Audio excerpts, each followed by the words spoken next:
Good morning guys. Meron tayong project ngayon. Ito naibalik na natin kahapon. Yan ang may naumpisahan ako pag ano yan, yan o, nagtapping nga ako. Ayan pa lang naumpisahan ko. Tapos ito, yan, bato na to naibalik ko na. Ito 1, 2, 3 yung mga natanggal, may isa doon. Ito ang aking project ngayon.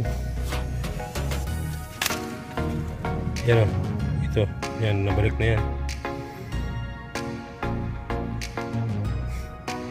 Yan na, ito na lang yung pangalain ko.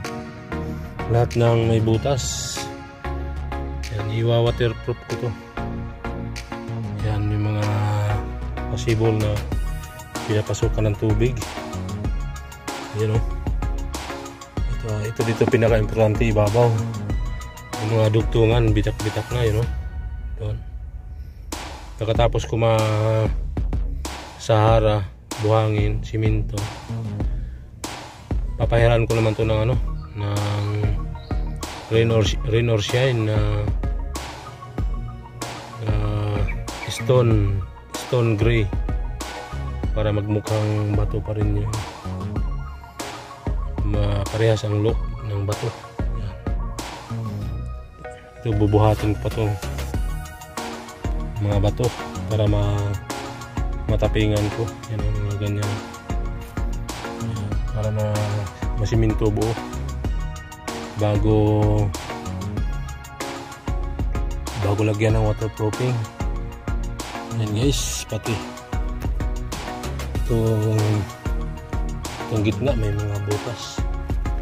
Itong gilid na to, yan. Yung pinakagilid nya, palagay ko dyan yata pumapasok. Ito pa, yan, yung mga singit nya, yan, ayan, lahat ng pwede pag iksita ng tubig na maaari. O dito may malaking butas, ito yun, yan o, yung pinaka dulo, pati yun o. Yan, siyempre yung tubig na nagmumula dito ibabaw, babagsak dyan, kaya kasali yan sa sisiksikan ko ng buhos, pero hindi naman kaya yung ipapantay lang dyan. Yan, pati ito dito gilid, yan, kailangan magmukhang may ganyan natunaw na siya. Yan guys, pag dugtong-dugtongin ko lang yung nagawa ko. Ito muna, may buhangin na guys. May may sahara na to at saka simento ilalim, tapos sahara, tapos buhangin. Yan o, tinawanan ako guys, nagsalita daw ako mag-isa. Shout out kay Ate Virgie sa taga Tacloban. Yan o, ito lang guys, tansahin lang yung tansahan lang to. Tayo ngayon, mason na piki. Yeah. Ito na yung pang tapping natin doon. May waterproofing na siya. Tapos pero pag natuyo na to, mayroon pa rin tayong ilalagay na waterproofing na liquid, yung rain or shine na waterproofing, yung stone gray yung kulay, para yun talaga yung pang silyo. Ito pang lang to sa mga malalaking butas, pang bara yun, kumbaga nasubrahan yata sa dami kaya mahirap na i-mix.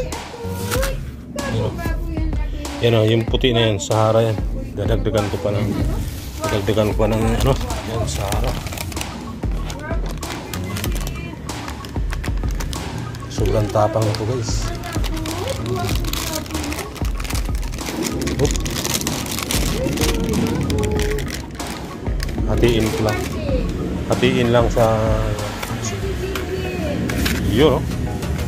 Bay Inting, shout out kay Bay Inting, Bay Limi, kay Ma'am Vivian Piits ng Bohol, kay Jing Inspiring Vlog ng Nueva Ecija, kay Sir Picks and Review ng Bye Bye Liti, shout out kay Sir Unyok Lakot Zero, shout out kay Laking Krumdi, shout out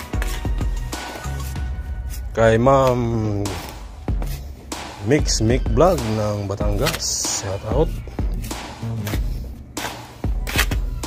kay Teresa Francisco ng Laguna,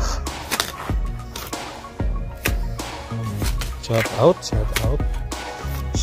kay Day, nakalimutan ko, pasensya na,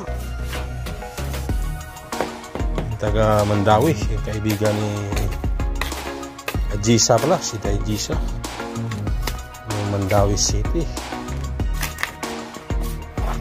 Yes, yung gitna di namamot, pinakailalim, maganda talaga ito ilapag. Guys, lilipat natin sa sa lapag, di mahalot ng maigi. Dito lang.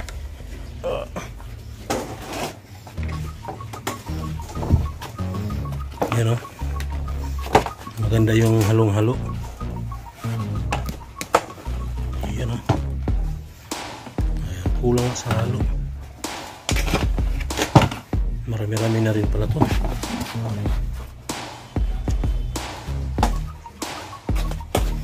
Yan guys, oh.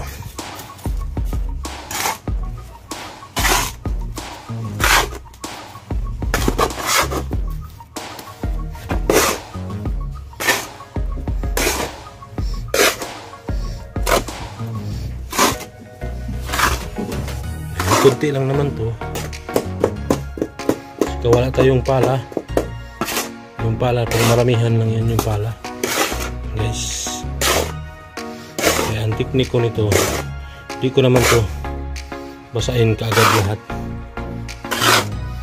Bali magbabawas-bawas na ako. Doon ko na lagyan ng tubig sa balde.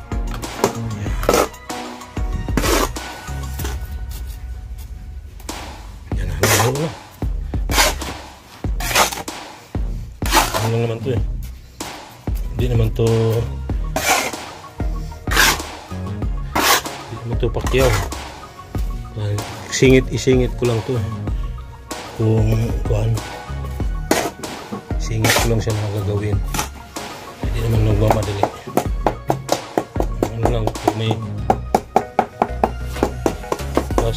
araw-araw kung iinit. Kasi pag di tayo makapagsunod ito pag maulan. Pwede man kung pwede tabunan. Yun. Shout out kay Jing Vlog ng Kuwait. Yan, okay na to. Dito naman. Ito yung kalahati. Guys.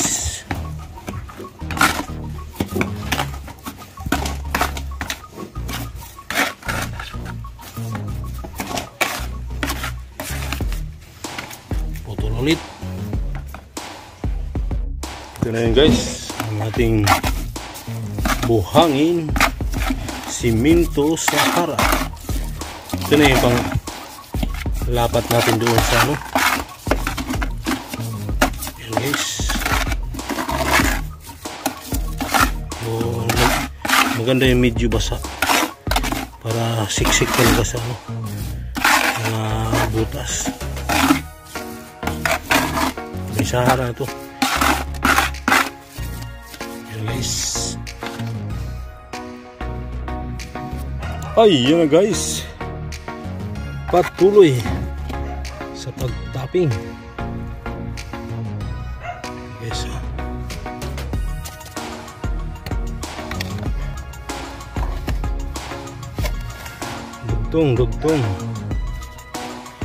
Dugtong sa pag-tapping. No, ganyan lang yun guys.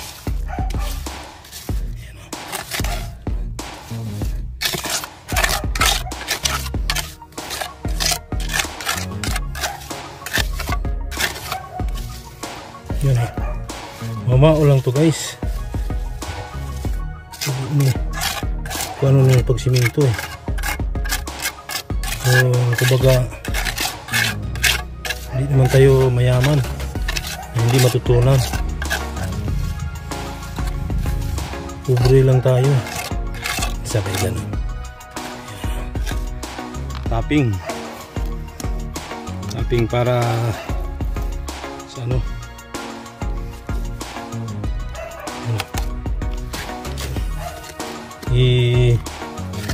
sisiksik lang sa ano, kailangan madugtong. Ano lang to, bali ito yun, dito kakapit yung waterproofing guys. Yan, sa ating tapping, kumbaga. Yan. Yes. Siyempre pakikinisin. Yan. Shout out dyan sa mga master na mga mason. Ito pang ano lang to guys, kumbaga ano mo, pero may waterproof pa rin siya. Kagaya na ito dito, yan sa mga gilid-gilid na yan. Ay, wala na siyang dahilan para ano pa yung tubig kung mayroon ito. Tapos patungan pa to ng ano, yung pinaka, yun na yung pinaka waterproofing talaga, yung rain or shine. Nako, nabanggit ko ang rain or shine.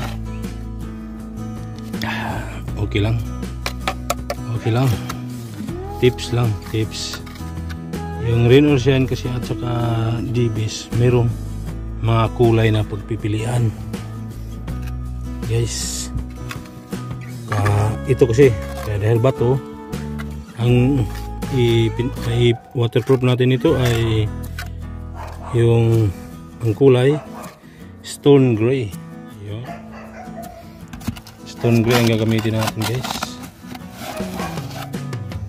Pero mahahaba na yung video natin, dito lang muna para ano, makita naman na anong ginagawa natin. Shout out by Inting. Dugtong lang natin guys. Ito bubuhin ko to hanggang doon dulo. Tapos dyan sa baba may mga butas din dyan guys. Lord, papakinisin na natin guys yung inano natin, yung tapping natin. Ito ang pinakamabisang pangpakinis guys, foam. Ano? Yan, dahil hindi naman ako master, hindi naman ako, kumbaga ano lang ako, nagdi-DIY. Mga nakikita ko na gumagawa, ginagamitan ng foam. O ito na foam para mas mapapakinis. Yan o. Pero tsansahin nyo rin na kailangan na hagurin para hindi medyo ano lang siya, may katigasan kaunti para hindi sasama yung hindi mahagod ng buo. Yan guys, yung kahapon hindi ko nalagyan, hindi ko naging ganito. Naalala ko lang na pwede pala pag magpakinis, tapos magano ko lang ng tabo, pwede na. Yan o, dahil hindi naman tayo ganun ka expert magpalitada o mag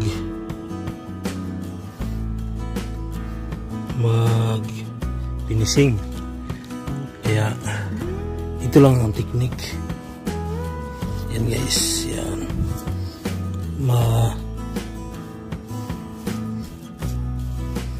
Yun oh. Oh, kita nyo naman guys. Ang bako-bako ito kanina. Ano siya? Hindi pantay. Ngayon na ginamitan na siya ng foam, pantay na. Yan o. Yan. Ito na yung papatungan. Pag matuyo na, pag mabuo na tuyo, pwede na natin ano yan, i-waterproof. Pero yan na yung pinakahuli na paraan.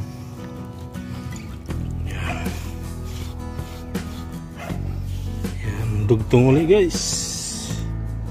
Tama na to.